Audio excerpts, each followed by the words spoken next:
तो सोचिए किसी ने अभी अभी पोल्काडॉट के बारे में सुना है, थोड़ी रिसर्च की और अपना पहला डीओटी टोकन खरीद लिया। अब अगला सवाल आता है, इसे रखें कहाँ? एक सुरक्षित, इस्तेमाल में आसान वॉलेट चाहिए और यहीं से आज की हमारी बातचीत शुरू होती है। हमारे पास नोवा वॉलेट के बारे में जानकारी का एक पूरा बंडल है। 2026 के कुछ तकनीकी रिव्यूज हैं, रेडिट पर यूजर्स की बातचीत, नोवा की अपनी ऑफिशियल विकी और कुछ नोट्स जो इसके सबसे दमदार फीचर्स पर रोशनी डालते हैं। और हमारा मिशन आज सिर्फ एक फीचर्स की लिस्ट पढ़ना नहीं है ना? हम ये समझने की कोशिश करेंगे कि पोल्काडॉट की दुनिया में जहां इतने सारे वॉलेट्स हैं, नोवा वॉलेट को अक्सर सबसे बेहतरीन मोबाइल वॉलेट का ताज क्यों पहनाया जाता है? क्या ये सिर्फ मार्केटिंग है या इसमें वाकई कोई दम है? बिल्कुल। तो चलिए इस यूजर की यात्रा को साथ मिलकर तय करते हैं और देखते हैं कि नोवा वॉलेट में ऐसा क्या खास है जो इसे बाकियों से अलग करता है। ठीक है, तो सबसे पहली चीज जो किसी को भी मुझे भी चौंकाएगी वो ये है कि नोवा वॉलेट सिर्फ और सिर्फ एक मोबाइल ऐप है। iOS और एंड्रॉयड पर है, लेकिन इसका कोई ब्राउजर एक्सटेंशन नहीं है, कोई डेस्कटॉप ऐप नहीं। ये थोड़ा अजीब नहीं लगता? क्रिप्टो की दुनिया में तो हर कोई हर प्लेटफॉर्म पर रहना चाहता है। पहली नजर में ये अजीब लग सकता है, बिल्कुल, लेकिन ये उनका सबसे बड़ा और सोचा समझा डिजाइन फैसला है। उनका मकसद सब कुछ करने वाला वॉलेट बनना नहीं है, बल्कि एक काम सबसे अच्छे से करने वाला वॉलेट बनना है। और वो एक काम है मोबाइल पर सबसे सहज, सबसे आसान यूजर एक्सपीरियंस देना। क्रिप्टो एप्स अक्सर बहुत उलझी हुई और डरावनी हो सकती हैं, खासकर नए लोगों के लिए। नोवा ने उस जटिलता को ही खत्म करने पर अपना पूरा फोकस लगाया है। लेकिन क्या ये एक तरह की सीमा नहीं है? मेरा मतलब है, बहुत सारे पावर यूजर्स हैं जो डेस्कटॉप पर डैप्स के साथ काम करते हैं, लिक्विडिटी प्रोवाइड करते हैं, एनएफटीज मिंट करते हैं। क्या नोवा वॉलेट उन सबको नजरअंदाज नहीं कर रहा है? ये एक बहुत ही वाजिब सवाल है और यही इसका ट्रेड ऑफ है। वो जानबूझकर उस क्राउड को टारगेट नहीं कर रहे हैं। रेडिट पर एक यूजर ने लिखा था, यह शुरुआती लोगों के लिए अब तक का सबसे आसान वॉलेट है। लेकिन उसी थ्रेड में किसी और ने कहा, जब मुझे अपने डेस्कटॉप पर काम करना होता है तो ब्राउजर एक्सटेंशन की कमी बहुत खलती है। अच्छा, तो ये साफ है कि नोवा का चुनाव आम यूजर है, जिसे अपने फोन पर बिना किसी झंझट के सब कुछ चाहिए। ये सादगी को ताकत के ऊपर तरजीह देना है, जो क्रिप्टो में एक बहुत ही साहसी कदम है। ठीक है, ये नजरिया समझ में आता है।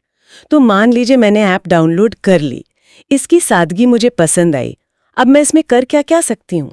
क्या ये सिर्फ मेरे पोल्काडॉट टोकन रखने के लिए है? नहीं, बिल्कुल नहीं। और यहीं पर इसकी गहराई पता चलती है। ये 100 से ज्यादा नेटवर्क्स को सपोर्ट करता है। पोल्काडॉट और कुसामा तो हैं ही, साथ में मूनबीम, एस्टा, अवेल जैसी पैराचेन्स और यहां तक कि इथीरियम कंपैटिबल चेन्स भी शामिल हैं। ये पोल्काडॉट के मूल सिद्धांत यानी इंटरऑपरेबिलिटी को सीधे आपके हाथ में दे देता है। हमारे नोट्स में 410 से ज्यादा क्रॉस चेन ट्रांसफर का भी जिक्र है। ये सुनने में बहुत तकनीकी लगता है। आम भाषा में इसका क्या मतलब हुआ? इसे ऐसे समझिए कि ये आपके टोकन्स के लिए एक तरह का डिप्लोमेटिक पासपोर्ट है। ये एक्सीएम नाम की एक टेक्नोलॉजी का इस्तेमाल करता है, जिसका मतलब है क्रॉस कंसेंसस मैसेजिंग। इसे आप ब्लॉकचेन की दुनिया का यूनिवर्सल ट्रांसलेटर भी कह सकते हैं। अच्छा, इसके जरिए आप सिर्फ अलग अलग टोकन रख नहीं सकते, बल्कि उन्हें नोवा वॉलेट के अंदर ही एक ब्लॉकचेन से दूसरी पर भेज सकते हैं, स्वैप कर सकते हैं। जैसे एस्टा के टोकन्स को मूनबीम पर भेजना, ये सब कुछ ही टैब्स में हो जाता है। ये बहुत बड़ी सुविधा है। वाह! मतलब अब मुझे अलग अलग चेन्स के लिए अलग अलग ब्रिज वेबसाइट्स खोजने की जरूरत नहीं, सब कुछ एक ही जगह पर। अब आते हैं उस फीचर पर जिसके बारे में हर रिव्यू, हर रेडिट थ्रेड में बात होती है, स्टेकिंग। लोग इसे इसका किलर फीचर कहते हैं। ऐसा क्यों है? पोल्काडॉट पर स्टेकिंग तो दूसरे वॉलेट्स भी देते हैं। हाँ, लेकिन यहाँ सवाल क्या का नहीं, कैसे का है। पोल्काडॉट पर स्टेकिंग करना नए यूजर्स के लिए एक बुरे सपने जैसा हो सकता है। आपको वैलिडेटर्स चुनने होते हैं। ये वो लोग हैं जो नेटवर्क को चलाते हैं। अगर आपने गलत वैलिडेटर चुन लिया जो ओवर सब्सक्राइब्ड है, ओवर सब्सक्राइब्ड मतलब जिसके पास पहले से ही बहुत सारे लोग स्टेक कर रहे हैं, तो हो सकता है आपको कोई रिवॉर्ड ही ना मिले। एक मिनट, आप कह रहे हैं कि मैं अपने पैसे लगाऊं, नेटवर्क को सुरक्षित करने में मदद करूं और फिर भी मुझे कोई रिवॉर्ड ना मिले, सिर्फ इसलिए कि मैंने गलत ऑप्शन चुन लिया? बिल्कुल, और यही वो समस्या है जिसे नोवा वॉलेट हल करता है। इसका वन क्लिक नॉमिनेशन फीचर सिर्फ एक बटन नहीं है, ये एक बहुत बड़ी समस्या का समाधान है। इसका स्मार्ट एल्गोरिथम पर्दे के पीछे आपके लिए सबसे अच्छे, सबसे भरोसेमंद और फायदेमंद वैलिडेटर्स को ढूंढता है। ये आपके रिस्क को लगभग खत्म कर देता है। अरे वाह, ये तो वाकई बहुत बड़ी बात है। तो ये मेरे लिए सारा भारी काम खुद कर देता है। और क्या फीचर्स हैं जो इसके स्टेकिंग एक्सपीरियंस को बेहतर बनाते हैं? इसमें ऑटो कंपाउंडिंग है, मतलब आपके जो भी रिवॉर्ड्स बनते हैं वो अपने आप दोबारा स्टेक हो जाते हैं। अच्छा, तो कमाई पर भी कमाई होती है। सही। आपको रोज रोज ऐप खोलकर उसे क्लेम करने की जरूरत नहीं। आप रियल टाइम में अपनी कमाई को बढ़ते हुए देख सकते हैं। और सबसे अच्छी बात, रेडिट पर एक यूजर ने बताया कि उन्हें डीओटी पर 16.93% से लेकर 19% तक का एपीआर मिल रहा था। और शायद सबसे बड़ी बात यह है कि कोई भी सिर्फ एक डॉट से स्टेकिंग शुरू कर सकता है। ये तो एंट्री बैरियर को पूरी तरह से खत्म कर देता है। मतलब कोई भी, चाहे उसके पास 500-600 रुपए के डॉट ही क्यों ना हो, वो भी वही फायदे पा सकता है जो बड़े निवेशक पाते हैं। सही पकड़ा आपने। वॉलेट खुद ही तय कर लेता है कि आपके डॉट की संख्या के हिसाब से आपके लिए सबसे फायदेमंद तरीका क्या है, चाहे वो नॉमिनेशन पूल हो जहां आप दूसरों के साथ मिलकर स्टेक करते हैं, या डायरेक्ट स्टेकिंग। यूजर को इन तकनीकी चीजों की चिंता करने की जरूरत ही नहीं। ठीक है, स्टेकिंग समझ में आ गया। मैं रिवॉर्ड्स कमा रही हूँ, ये बहुत अच्छा है। लेकिन आपने शुरू में इसे पोल्काडॉट इकोसिस्टम का टूल बॉक्स कहा था। वॉलेट में और क्या औजार है? क्या मैं इस वॉलेट से पोल्काडॉट के डीफाई इकोसिस्टम से जुड़ सकती हूँ, या मुझे इसके लिए डेस्कटॉप पर ही जाना होगा? ये एक बेहतरीन सवाल है और इसका जवाब है हाँ, आप बिल्कुल जुड़ सकते हैं। नोवा वॉलेट में एक इनबिल्ट डैप ब्राउजर है। डैप का मतलब है डिसेंट्रलाइज्ड एप्लीकेशन, यानी ब्लॉकचेन पर बने एप्स। सोचिए, आप अकाला पर कुछ लिक्विड स्टेकिंग करना चाहते हैं या हाइड्रा डीएक्स पर कुछ टोकन स्वैप करना चाहते हैं। आपको लैपटॉप खोलने की जरूरत नहीं। आप सीधे नोवा वॉलेट के डैप ब्राउजर में अकाला की वेबसाइट खोलते हैं, वॉलेट कनेक्ट के जरिए एक टैप में वॉलेट कनेक्ट करते हैं और आपका काम हो जाता है। मतलब ये सिर्फ एक वॉलेट नहीं, बल्कि पूरे वेब3 की दुनिया का एक दरवाजा है जो मेरे फोन में है। और ये यही खत्म नहीं होता। हमारे नोट्स कहते हैं कि यूजर्स सीधे ऐप से ऑन चेन गवर्नेंस में वोट कर सकते हैं और पैराचेन क्राउड लोन्स में भी योगदान दे सकते हैं। इन शब्दों को थोड़ा आसान करते हैं। बिल्कुल, ऑन चेन गवर्नेंस का मतलब है कि आप पोल्काडॉट नेटवर्क के भविष्य से जुड़े फैसलों में वोट कर सकते हैं। जैसे नेटवर्क का अगला अपग्रेड क्या होना चाहिए। यह आपको सिर्फ एक टोकन होल्डर से नेटवर्क का एक सक्रिय भागीदार बनाता है, जैसे आप किसी कंपनी के शेयर होल्डर हों जो वोटिंग में हिस्सा ले रहा हो। और पैराचेन क्राउड लोन्स, ये तो और भी जटिल लगता है। इसे आप पोल्काडॉट पर आने वाले नए प्रोजेक्ट्स के लिए एक तरह का क्राउड फंडिंग या किकस्टार्टर समझ सकते हैं। नए प्रोजेक्ट्स को पोल्काडॉट नेटवर्क पर एक स्लॉट हासिल करने के लिए डीओटी की जरूरत होती है। आप अपने डीओटी को कुछ समय के लिए उनके क्राउड लोन में लॉक करके उन्हें सपोर्ट करते हैं। अगर वो प्रोजेक्ट जीत जाता है तो बदले में वो आपको अपने नए टोकन इनाम के तौर पर देते हैं। और ये सब आप सीधे नोवा वॉलेट से सुरक्षित रूप से कर सकते हैं। कमाल है। तो मैं स्टेकिंग से कमा सकती हूँ, डीएप्स इस्तेमाल कर सकती हूँ, नेटवर्क के भविष्य पर वोट दे सकती हूँ और नए प्रोजेक्ट्स में निवेश भी कर सकती हूँ। ये सब कुछ एक ही ऐप से। अब जब मैं अपने फोन पर इतना कुछ कर रही हूँ तो मेरे मन में एक ही सवाल आता है, ये सब कितना सुरक्षित है? और ये सबसे जरूरी सवाल है। यहीं पे नॉन कस्टोडियल होने का कॉन्सेप्ट सबसे अहम हो जाता है। इसका मतलब ये है कि आपकी प्राइवेट कीज यानी आपके फंड्स की चाबी सिर्फ और सिर्फ आपके कंट्रोल में होती है।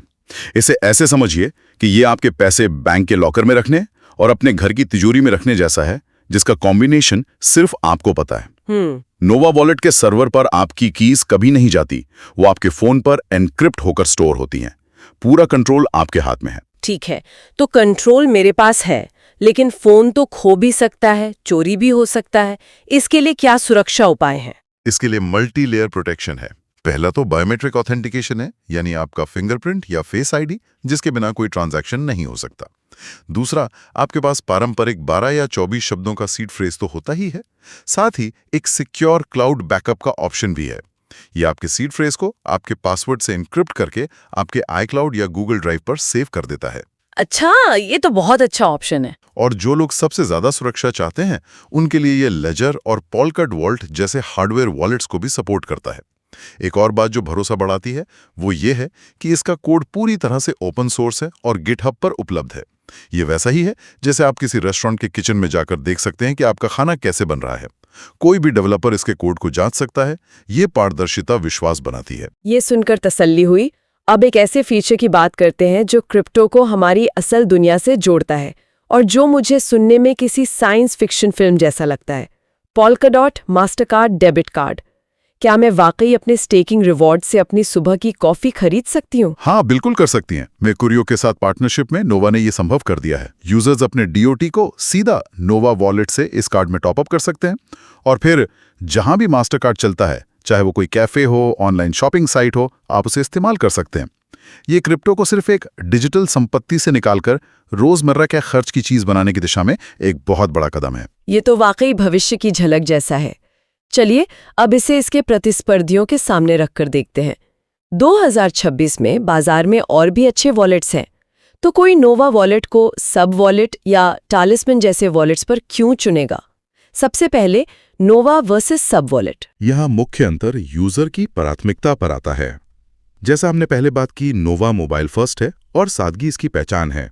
सब वॉलेट एक पावर हाउस है जो मोबाइल ऐप और ब्राउजर एक्सटेंशन दोनों देता है।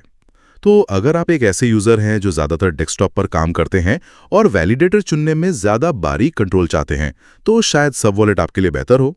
और अगर आप मेरी तरह हैं जिसकी दुनिया फोन है, तो फिर नोवा जीत जाता है। अगर आप एक सेट करो और भूल जाओ वाला आसान एक्सपीरियंस चाहते हैं, तो नोवा बेहतर है। और टैलिस्मैन के मुकाबले में टैलिस्मैन के साथ भी लगभग यही कहानी है, लेकिन उसका झुकाव ब्राउजर एक्सटेंशन और डीएप्स की दुनिया की तरफ और भी ज्यादा है। उसका यूजर इंटरफेस बहुत आकर्षक है और डेस्कटॉप यूजर्स को बहुत पसंद आता है। तो फैसला इस बात पर आता है कि आप पोलकाडॉट इकोसिस्टम का इस्तेमाल कैसे करते हैं।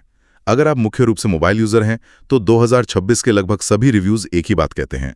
नोवा वॉलेट का यूजर एक्सपीरियंस और स्टेकिंग का अनुभव बेजोड़ है। तो आज के इस पूरी बातचीत को अगर समेटना हो तो ऐसा लगता है कि नोवा वॉलेट की सबसे बड़ी ताकत एक चीज पर लेजर शार्प फोकस करना है। मोबाइल यूजर को एक ऐसा अनुभव देना जो शक्तिशाली भी हो और बेहद सरल भी।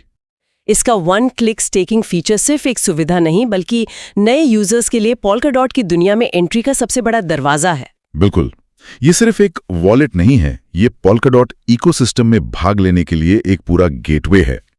और ये सब कुछ करते हुए ये कंट्रोल हमेशा यूजर के हाथ में रखता है। ये वाकई प्रभावशाली है। और ये हमें एक बहुत ही दिलचस्प सवाल पर लाकर छोड़ता है। जैसे जैसे नोवा वॉलेट जैसे वॉलेट डेबिट कार्ड जैसी सुविधाओं के साथ क्रिप्टो और पारंपरिक फाइनेंस के बीच की खाई को पाट रहे हैं, व्यक्तिगत बैंकिंग का भविष्य कैसा दिखेगा? क्या एक नॉन कस्टोडियल वॉलेट जहां कंट्रोल पूरी तरह से यूजर के हाथ में है, एक नई पीढ़ी के लिए पारंपरिक बैंक खाते की जगह ले सकता है? और अगर ऐसा होना है, तो हमें किन सामाजिक या कानूनी बाधाओं को पार करना होगा? ये सोचने वाली बात है।